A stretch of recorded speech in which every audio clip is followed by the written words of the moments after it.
We learned recently that Isaiah Washington, following a number of other Hollywood personalities, had a DNA test that showed him where his ancestors were from. This is a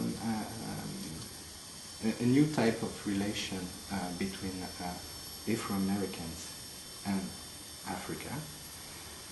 How could you relate that to Marcus Garvey, for example? Well, a couple of things. First, there is an interest on the part of some African Americans to trace as precisely as possible their lineage back to various parts of Africa. I should mention, though, that that feeling, I think, involves a very small part of the African American population. The fact of the matter is, in the United States, you don't hear much, frankly, about Africa. Among African Americans, there is not a deep Pan-Africanist consciousness. Even those nation states in Africa that have the closest historical links to Black America, Liberia and Sierra Leone, very seldom do you hear discussion of the predicament of those nation states in America. So, while it is true that there is some degree of consciousness, some degree of interest in sort of following one's roots, that, I think, is a pretty superficial feeling within Black America. The recent election was supposed to bring the United States in a new era. But if we read the figures of the polling, we see that, for example, 95% of Black people voted for Obama, even right-wingers, and that 55% of the white people voted for McCain, even if they didn't like him very well. So people voted for the person they thought was representing them, but maybe superficially. So, what is your opinion on? First of all,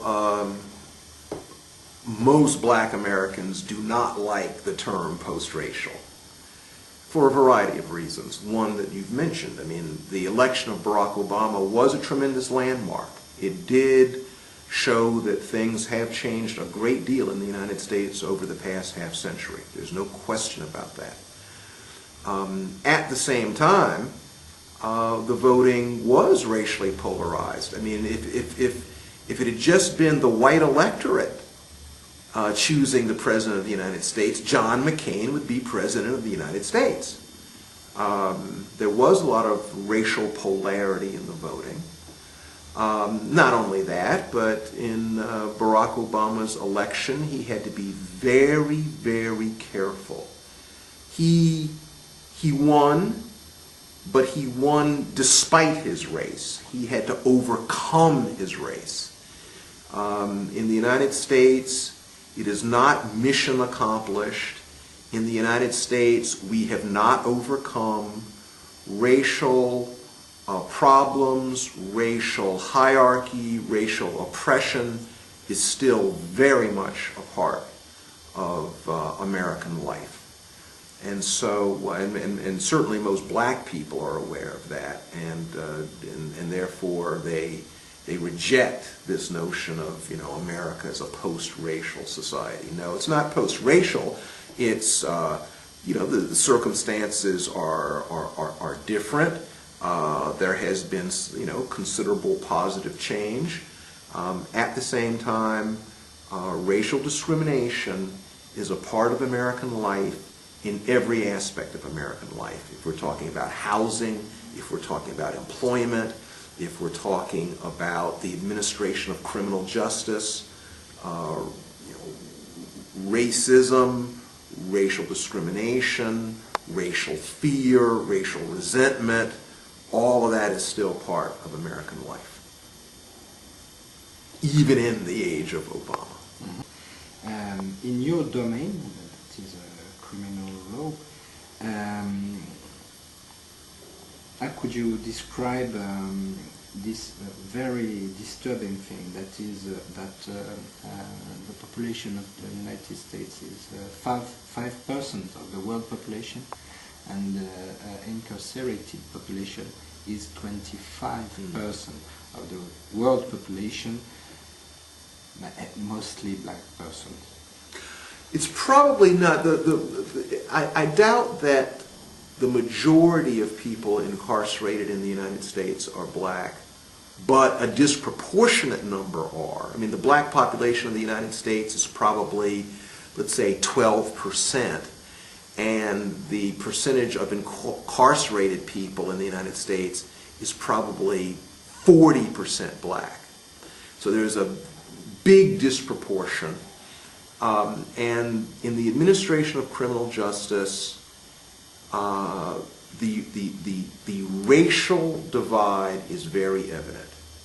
Whether you go to prisons in the states, whether you go to federal penitentiaries, you see large numbers, disproportionately large numbers of people of color. And this is a very important part of American life. Partly because so many people put race aside. The United States incarcerates a huge number of people. And for blacks, the prisons are one of the most important institutions in black life. It's one of the most important socializing institutions.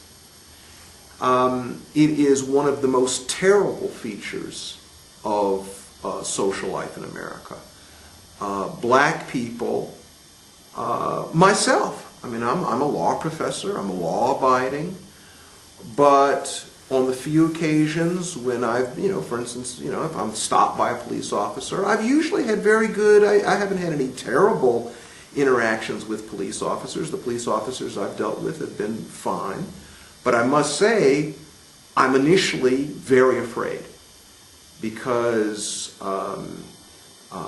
historically the relationship between blacks and the police, blacks and the administration of criminal justice, is a bad relationship. And it continues in all too many instances to be a bad relationship. The fear on the street is palpable. Blacks fear the police fear blacks, racial profiling is evident, and this is a feature of American life that warrants much more attention. It's one of the most